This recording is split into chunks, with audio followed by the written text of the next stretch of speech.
This week on Dialogue, the quarterly report. The city bounces back.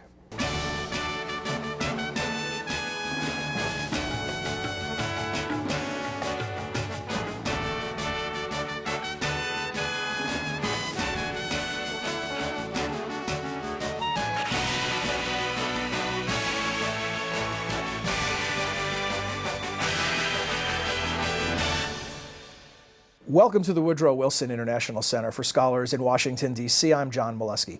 Each week, Dialogue explores the world of ideas and issues in international affairs, history, and culture. And once each quarter, we take a look at the latest issue of the Wilson Center's flagship publication, the Wilson Quarterly. And we do that with the help of its editor, Steve Lagerfeld. Steve, welcome back. John, thanks for having us. We're also joined by a contributor to the current issue. Sarah Courteau has written a piece titled New to the Neighborhood. And Sarah also serves as literary editor for the Wilson Quarterly. I'm going to start with that. What's the literary editor do? Well, about a fifth of the magazine is actually book reviews, and we review a wide range of nonfiction, everything from current affairs to the latest on philosophy and religion. And I go out and I'm basically a matchmaker and match books with reviewers. Great, great. Stephen, tell us about the current issue. And before you talk about the content, I want to talk about the beautiful cover art. Show it to our viewers and apologize to our radio listeners that they can't see it. But a lot of people have commented on this cover.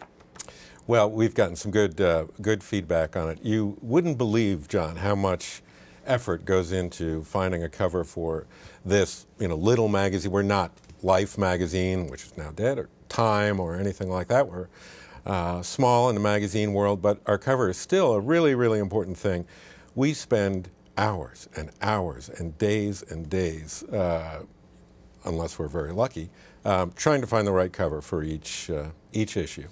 That was a painting, and I can't remember the artist's name right now, but that we found after literally weeks of looking at different candidates and different places. We do a lot of online searching, photographs, art galleries, you name it. Is it the kind of thing where when you find it, you found it, or is there a lot of debate about different images that are in the running? It depends. In this case, once we found this, we sort of looked at it and said, aha, that's it. And that's a very nice feeling. And as you can tell, it's a pretty obvious pick. If I recall, one of the Sure. challenges was that this is really a cluster of articles that is sort of a street level view. And so you could find lots of grand pictures of the city, but something that kind of captured the energy at street level was difficult. Which it does. The courier on the bike on the streets of what appears to be Manhattan, perhaps, or another city. Well, that was another thing. That was the only thing that gave us a little pause. We didn't really want this to be a New York story, and it sort of looks like New York. The concrete canyons are always associated with. That's right. With yes, I was New just York. in Chicago. They have their. Yeah, they have their own. The city bounces back 4 portraits. Sarah just talked about this street level view. Could you talk a little bit more about it, what the plan was behind the cover story? Well, this is one of those cases where we always do a cluster, as we call it, 3 or 4 articles on a given theme. Often it's something that we think of and go out and find the people to do. This is more of a hybrid. We got a proposal from Tom Vanderbilt, actually. Sarah did. Tom is the author of a wonderful book called Traffic, and it came out about a year or more ago. Wonderful reviews about traffic and how people behave in traffic and why they do. He proposed to do for us what became the first piece of this cluster, a really interesting look at New York City's garment district. A sort of dying industry, like as in many American cities, we have industries that are dead or dying. What he wanted to do was to look at its relationship to what's called the creative class. The argument now is that cities to survive and prosper really have to cater to the creative class, people who are in the arts, who are in publicity, publishing, web stuff, you name it. And what Tom did is spend a good long time here looking at the interplay between the fashion industry in New York and the garment industry. And what he really found was that that the fashion industry, the creative class folks, really couldn't survive without garment industry, folks. And in fact, there's a lot of interchange between them, a lot of cross-fertilization. Anyway, we had this and we said, wow, this is a great opportunity to go look at the city as a whole. And so then we went about commissioning some other pieces to go with it. And one of them we didn't have to commission because the literary editor was sitting It was there on and she staff. said, oh, I'll write one. But we also have pieces by Witold Rybczynski, who, to my mind, is really the foremost observer of the American city today. This is called Denser Densest. Right. And he's looking at the question of urban density with energy prices, climate issues, and so on. There's a lot of thinking that American cities will have to become denser. And I mean not only the downtowns, but metropolitan regions. And Witold, who has a really unique historical and contemporary base of knowledge about all these things, sort of looked at this question from pretty high up and said, look, the American city has always been, American cities have always varied in many ways, and there are distinctive types of development. And he said, for instance, Chicago is laid out on a big grid. Manhattan is laid out on a tight grid. Los Angeles, he pointed out, is actually the densest city in the United States, which comes as something of a surprise. And he says in his article, not to give away the punchline, but that despite these sort of uniform pressures from climate and energy prices and other forces, that it's probably the case that American cities will still have a variety of development patterns. Well, let's dig into some of these articles that you've previewed for us.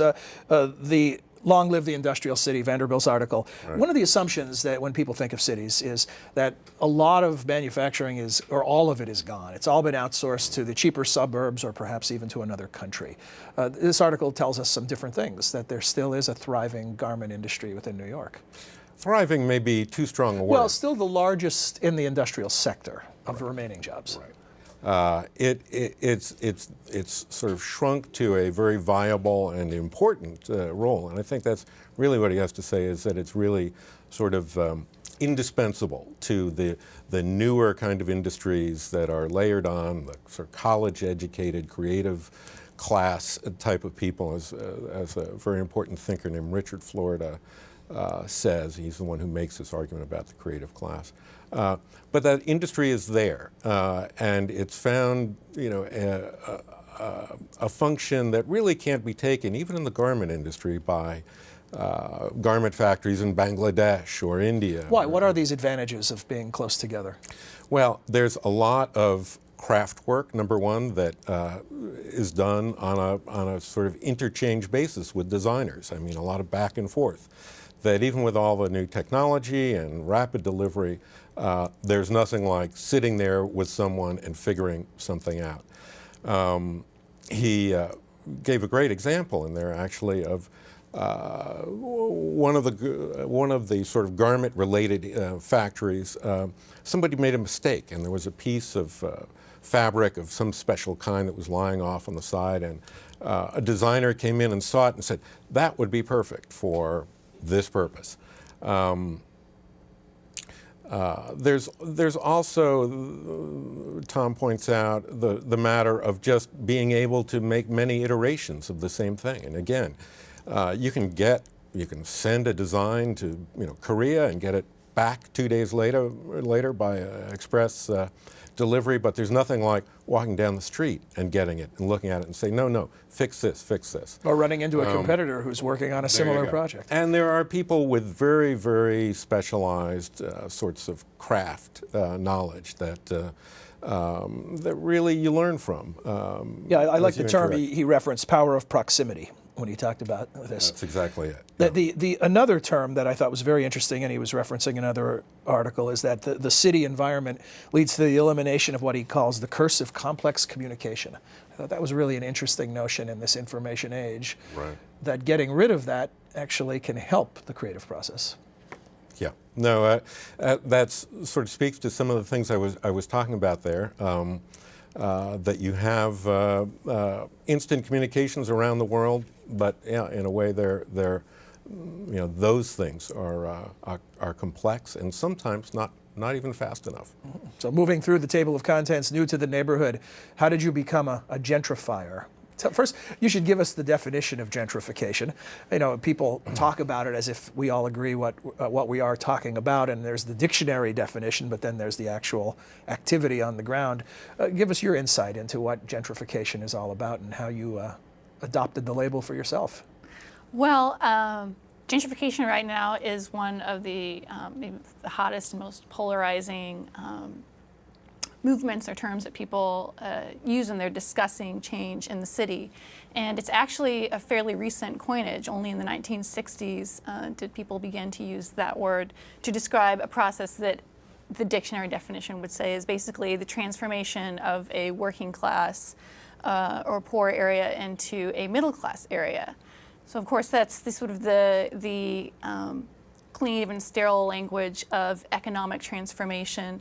But it involves a lot of other things, change of culture, oftentimes where people get pretty emotional is also a sort of a sense that the ethnic or racial composition of an area is being changed, sometimes long-term residents being forced out. And is that the case? Well, one of the things, that was one of the burning questions that I came to this project with, because I did a little over a year ago move into an area that is nearly 90% black, and I'm white.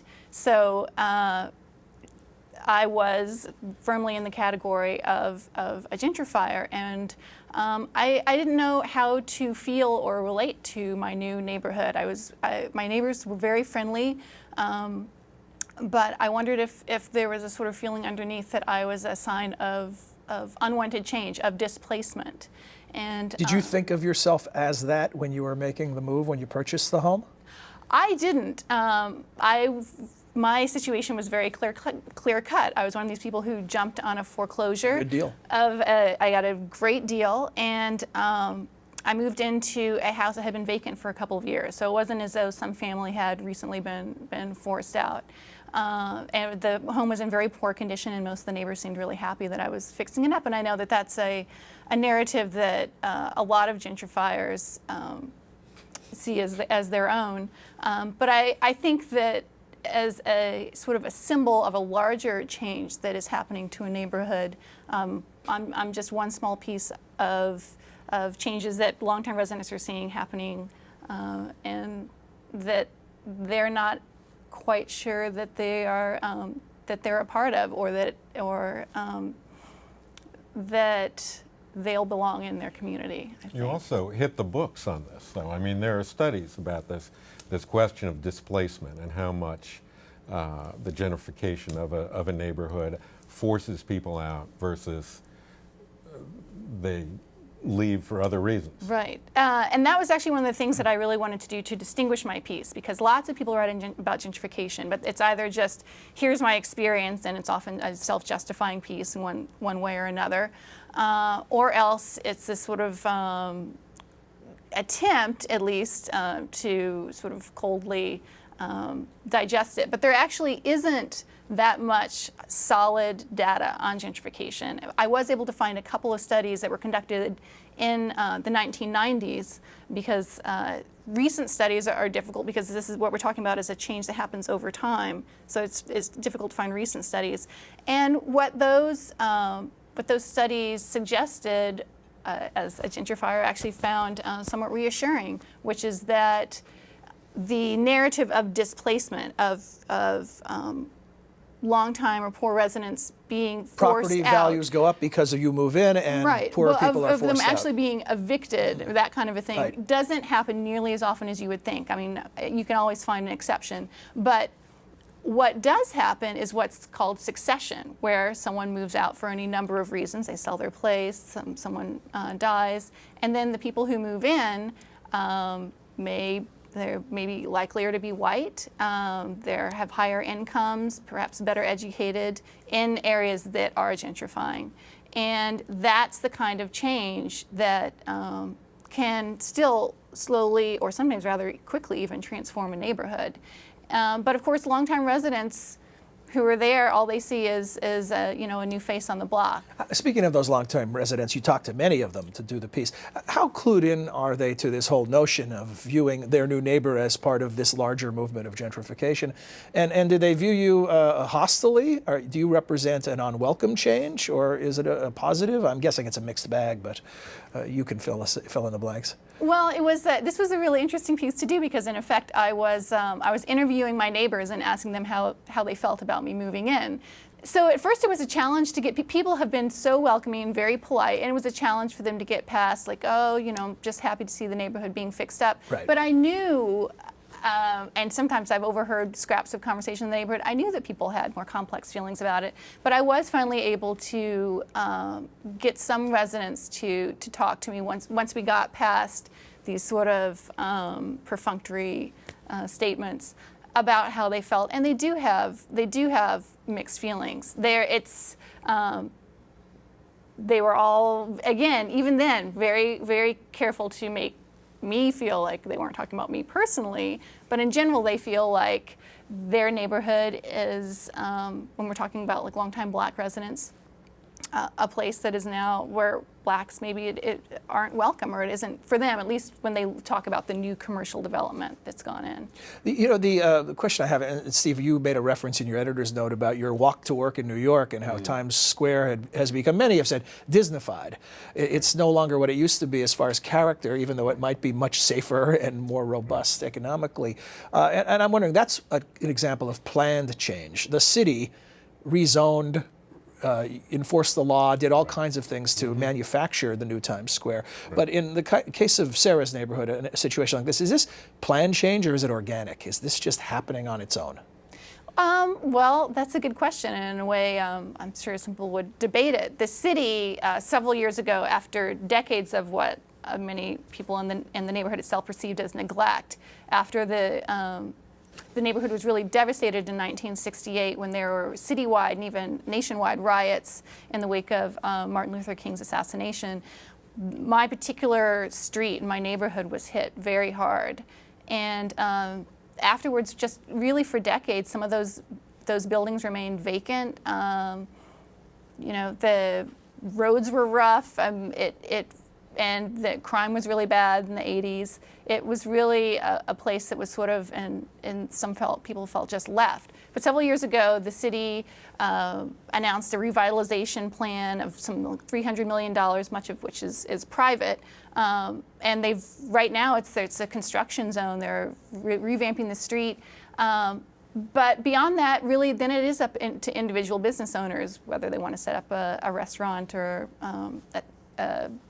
a bar, things like that. And there's been one entrepreneur in particular who has really taken the lead in revitalizing the area, but it is, other than that, kind of piecemeal.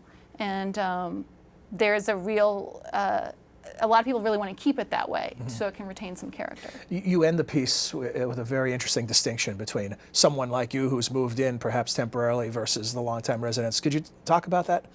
The 1 foot out the door notion? Yeah, and it's been interesting. I've gotten some comments back about the piece since some people have read it, and I think some people actually, excuse me, misunderstood what I was saying there. I think I end the piece by saying basically that the difference between me and a lot of longtime residents is that I move in with the mentality that it's likely that I might leave at some point. It's not that I have any immediate plans to leave, but I think that the mentality of someone who is willing in the first place to move into a neighborhood is someone who, if a job comes along or some other kind of life change, would, instead of finding a way to stay, would be very willing to pick up and leave. And I do think that I think that affects how you feel about the community and your degree of investment in it. And I think that points to some large social problems that we haven't really found solutions for yet. For instance, schools, a lot of schools Sure. in inner cities, people who've moved in and felt like it was fine for them to take a risk, maybe don't feel like they should impose that on their children and end up moving out to the suburbs when they have kids. And that's a sort of a cycle that I don't know that there are any easy solutions to. I would love to stay in Rosedale, but I don't know what will happen in the future. Yeah. This leads to the schools, also businesses. Another piece in the magazine, David Zipper's piece about getting stores and grocery stores and things like that to come into neighborhoods. David works for the Washington, D.C. government, and he's involved in trying to attract businesses to poorer neighborhoods. And he did a wonderful piece for us. I happen to be personally interested in this kind of thing myself, about what it took to get a grocery store into a poor neighborhood or a poorer neighborhood in the Anacostia area of Washington, D.C., which is well known as one of our poorer areas. One of the great things about this is that in the 80s, this whole trend towards retail-based revitalization began back in places like the Baltimore Inner Harbor, where they created these sort of shopping tourist meccas in downtown areas, and people came in from the suburbs, and they came from every place else. This is sort of the Disney model, create almost a full neighborhood. But the big complaint about it was that, hey, this is great for downtown, but what about the neighborhoods? Right. They're being totally neglected. And guess what? There was a lot to be said for that argument. I mean, it's sort of difficult to do everything at once, but that argument had a lot of validity. What David and other people like him are doing is finding a way to now bring some of that sort of retail energy to poorer neighborhoods, which brings them not only services like grocery stores, because the neighborhood we're talking about didn't have any grocery store within walking distance for most people. But it brings jobs. It brings, in this case, brings healthier food. It brings vitality to the streets. It has a sort of spillover effect because you get one good business in, and the other business owners say, well, now I want to be there.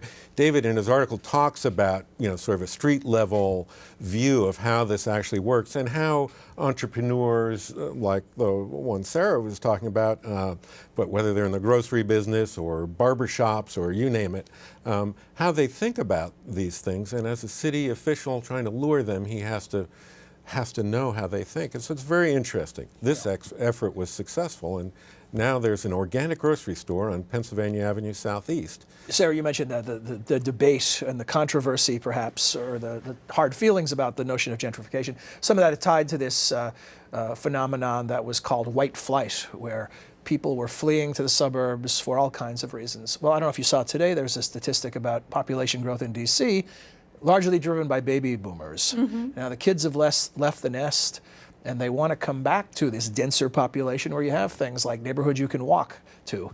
Is this part of the whole city bouncing back? Are we seeing the aging of the population feeding a different age and stage scenario where people want to, once again, live in a place where everything's not a drive away? That's definitely a part of, we're talking here about Washington, but nationwide we're seeing some of that where baby boomers are moving back, empty nesters, for a lot of reasons. Traffic is a big reason driving a lot of people closer to the city or into the city. In Washington, where Census Bureau data have come out since Sarah wrote her piece, some very interesting things, but suggests that the downtown or the sort of inner city revival is really being led by people like Sarah herself in their 20s and 30s. That's the biggest part of what's happening in this particular city. But of course, as Witold Rupczynski says, every city pattern is different. Let's not forget, there's a fair number of cities in the United States that are not bouncing back at all. The one thing they may have hit bottom, but they're not bouncing back yet. Well, that density, the density article and the argument. So what's surprising to me about all the advantages of density, because often we think about people piled on top of each other as an undesirable way to live, but the article points out things like mass transit and the footprint, the carbon footprint or other things of the city is actually improved when you can have more people. That's true. Witold also points out, though, that a lot of people, a lot of Americans, actually just don't prefer to live that way. Right. And it's part of what he says is that, that rather than expecting one or the other pattern to prevail, you're going to see a lot of variation and a lot of variation by city, depending on people's preferences. And so spiking gas prices, people who don't want to live in a densely developed area are going to bite the bullet and find a way to do it. A quick final thought from each of you on something that Steve mentions in his editor's note about how part of what's happening here in this notion of the city's bouncing back is that what appeared to be intractable urban problems a decade ago are now starting to feel potentially solvable. Is that, you think, is this a wishful thinking notion, or is that really where we are? And we only have about 30 seconds left for each of you to have a thought on this. I'll be quick. One of the things that we should be clear about here is that a lot of what's happening in cities is because the crime problem has been addressed in a very successful way. Still plenty of problems, but none of this would have happened if that hadn't occurred. There are a number of other things, several of which we talk about in our issue of the Wilson Quarterly, that have made a big difference in helping this to happen.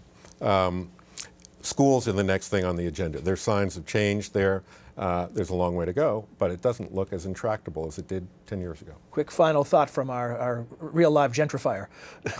Well, I think one of the other things that has really changed is this idea that sort of diversity and rubbing shoulders with a mix of people, people from different, even economic backgrounds, is actually something that's now, as one sociologist who came out with a book recently has talked about, is this sense of sort of authenticity, and people are really looking for that, and so they're more willing to wrestle with some of these big problems like schools, or maybe even live in an area that might have a little bit higher crime. Okay, great. Thanks. Steve, Sarah, thanks for joining us. And unabashed plug, this is a terrific magazine. I don't just say that because we feature it. I'd read it even if we didn't, but I'm glad we get this chance to do this every quarter.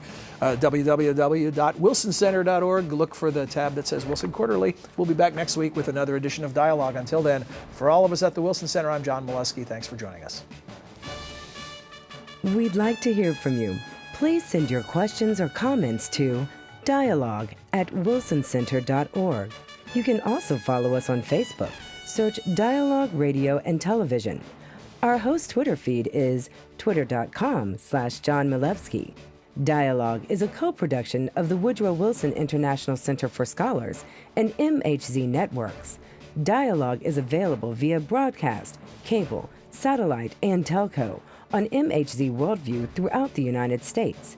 To see how to watch where you live, visit www.mhznetworks.org.